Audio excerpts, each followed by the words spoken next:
വഖഫ് board നിയമന വിവാദത്തിലെ സർക്കാർ നിലപാടിൽ അതിരൂക്ഷ വിമർശനവുമായി സമസ്ത മുഖപത്രം പ്രതീക്ഷിച്ചിരുന്നതാണ്. കാര്യം വഖഫിന്റെ വിഷയത്തിൽ ഒരു ഒളിച്ചുകളിയുണ്ടോ എന്നുള്ളത് പ്രതിപക്ഷമുയർത്തിയ സംശയമാണ്. അതിപ്പോൾ സമസ്ത അത് ചോദിക്കുന്നു. എ ജിയുടെ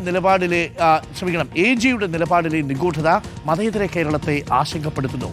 വഖഫ് ബോർഡിൽ അമുസ്ലിങ്ങളെ കുടിയിരുത്താനുള്ള അവസരം സർക്കാർ അഭിഭാഷകൻ ഒരുക്കി. മുൻ നിലപാടിൽ നിന്ന് പുറകോട്ടു പോകുന്ന ഇരട്ടത്താപ്പ് അംഗീകരിക്കാനാകില്ല. വീഴ്ച പറ്റിയെന്ന് തുറന്നു പറയണമെന്നും വീഴ്ച ന്യായീകരിച്ചാൽ മതേതര മനസ്സുകൾ കൂടുതൽ അകലം പാലിക്കുമെന്നും സുപ്രഭാതത്തിന്റെ എഡിറ്റോറിയൽ. ഇവിടെ പ്രേക്ഷകരെ ഞാനിത് ചുരുക്കിയൊന്ന് പറയാം. എന്താ സംഭവിച്ചത്? കേന്ദ്രത്തിന്റെ നിയമമായിരുന്നു വഖഫ് നിയമം. ആ വഖഫ് നിയമത്തിലെ വിവാദമായ ക്ലോസ് ആയിരുന്നു സെക്ഷൻ 14. സെക്ഷൻ 14 എന്താ പറഞ്ഞിരുന്നത്? മുസ്ലിം ഇതര അംഗങ്ങളെ കൂടി വഖഫ് ബോർഡിൽ മാൻഡേറ്ററി ആയിട്ട് നിർബന്ധമായിട്ടും അംഗങ്ങളാക്കണം. അതാണ് നമ്മളെല്ലാവരും അതിനോട് പ്രതിഷേധിച്ചത്. അങ്ങനെ ചെയ്യാൻ പാടില്ലല്ലോ. മുസ്ലിം വിഭാഗങ്ങളുടെ വിശ്വാസവുമായിട്ട് ബന്ധപ്പെട്ട കാര്യത്തിലാണ് മുസ്ലിങ്ങൾക്ക് എന്ത് കാര്യം? പക്ഷേ കേന്ദ്ര സർക്കാർ നിയമമായിരുന്നു അത്. സംസ്ഥാന സർക്കാർ, അന്ന് LDF സർക്കാർ ഇതിനെതിരെ സുപ്രീം കോടതിയിൽ ഒരു പരാതി നൽകി. എന്നിട്ട് പറഞ്ഞു ഈ 14 മതവിശ്വാസത്തിന് എതിരാണ്, അത് ഭരണഘടനാപരമായിട്ട് നിലനിൽക്കുന്നതല്ല എന്ന് പറഞ്ഞ് നമ്മളൊരു ഹർജി സമർപ്പിച്ചു. അന്ന് നമ്മൾ കൊടുത്ത സ്റ്റേറ്റ്മെൻറ്റ് ഈ 14 നമ്മൾ നടപ്പാക്കൂല എന്നതായിരുന്നു. എന്നാൽ ഇന്നിപ്പോൾ ഹൈക്കോടതിയിൽ UDF സർക്കാരിൻ്റെ കാലത്ത് AG കൊടുത്തിരിക്കുന്ന സ്റ്റേറ്റ്മെൻറ്റിൽ സെക്ഷൻ 14 നടപ്പാക്കി ഇൻഫോർമിറ്റീവ്സ് അഥവാ അതിൻ്റെ ന്യൂനതകൾ പരിഹരിക്കും എന്നാണ്. അപ്പോൾ സുപ്രീം കോടതിയിൽ കൊടുത്തിരിക്കുന്ന കേസ് ദുർബലമാവൂലേ? അതാണ് പ്രധാനപ്പെട്ട ചോദ്യം. അതാണ് സുപ്രഭാതം എഡിറ്റോറിയലിലും പറയുന്നത്. വീഴ്ച പറ്റിയെങ്കിലത് തുറന്നു പറയണം, ഞങ്ങളെ പറ്റിക്കരുത് എന്നാണ്. അഭിജിത്ത് മുഴക്കുന്നുണ്ട് കൂടുതൽ വിവരങ്ങളുമായി. അഭിജിത്ത് മുഴക്കുന്ന വഖഫ് വിഷയത്തിൽ ഹൈക്കോടതിയിൽ സംസ്ഥാന സർക്കാർ കൊടുത്ത സ്റ്റേറ്റ്മെൻറ്റ് UDFനെയും ലീഗിനെ പ്രത്യേകിച്ചും പ്രതിസന്ധിയിലാക്കുന്നുണ്ടോ? പ്രത്യേകിച്ച് സുപ്രഭാതം മുഖപ്രസംഗം എഴുതിയതോടുകൂടി കൂടുതൽ പ്രതിരോധത്തിലാവുകയാണോ വഖഫ് വിഷയത്തിൽ സർക്കാർ? അഭിജിത്ത്.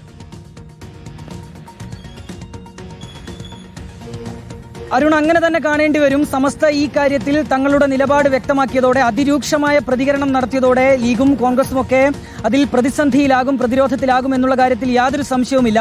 വഖഫ് ബോർഡിൽ അമുസ്ലിങ്ങളെ നിയമിക്കുന്നതുമായി ബന്ധപ്പെട്ട് തങ്ങളുടെ ആശങ്ക കൃത്യമായി പറയുന്നു സമസ്ത. അവരുടെ മുഖപത്രമായ സുപ്രഭാതത്തിന്റെ എഡിറ്റോറിയലിലാണ് AGയുടെ സമ്മതം ആരുടെ താല്പര്യത്തിന് എന്ന ഹെഡിങ്ങോടുകൂടി ഈ ലേഖനം പ്രത്യക്ഷപ്പെട്ടിട്ടുള്ളത്. അതിൽ ചോദിക്കുന്നത്, നേരത്തെ സർക്കാർ ഈ വിഷയവുമായി ബന്ധപ്പെട്ട് കോടതിയിൽ സ്വീകരിച്ചൊരു നിലപാടുണ്ട്.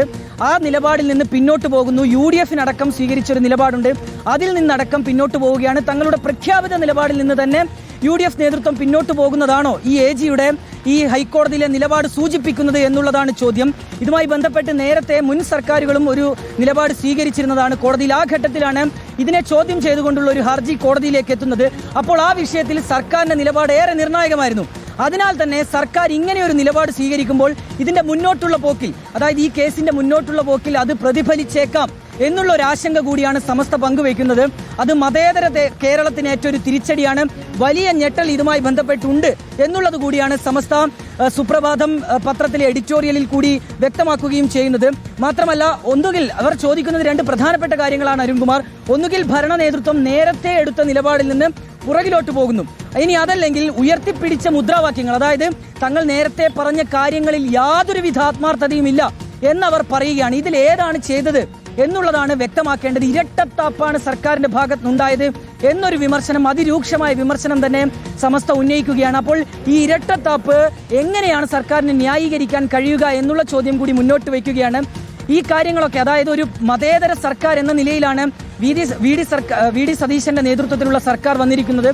ആ സർക്കാരിന്റെ പ്രതിച്ഛായക്കേറ്റ ഒരു കളങ്കം കൂടിയാണ് ഹൈക്കോടതിയിൽ AG സ്വീകരിച്ച നിലപാട് എന്നുകൂടി ഈ എഡിറ്റോറിയൽ പറയുന്നുണ്ട് അരുൺകുമാർ. അപ്പോൾ ഈ പ്രഖ്യാപിത നിലപാടിൽ നിന്ന് തങ്ങൾ പിന്നോട്ട് പോയിട്ടില്ല എന്ന് വ്യക്തമാക്കണം. ഇനി അങ്ങനെ വ്യക്തമാക്കിയിട്ടില്ല എങ്കിൽ മതേതര മനസ്സുകൾ കൂടുതൽ അകലാൻ കൂടി അത് കാരണമാകും എന്നുള്ളൊരു മുന്നറിയിപ്പ് കൂടി നൽകിയാണ് ഈ എഡിറ്റോറിയൽ അവസാനിക്കുന്നത്. അരുൺ. Okay, thank U.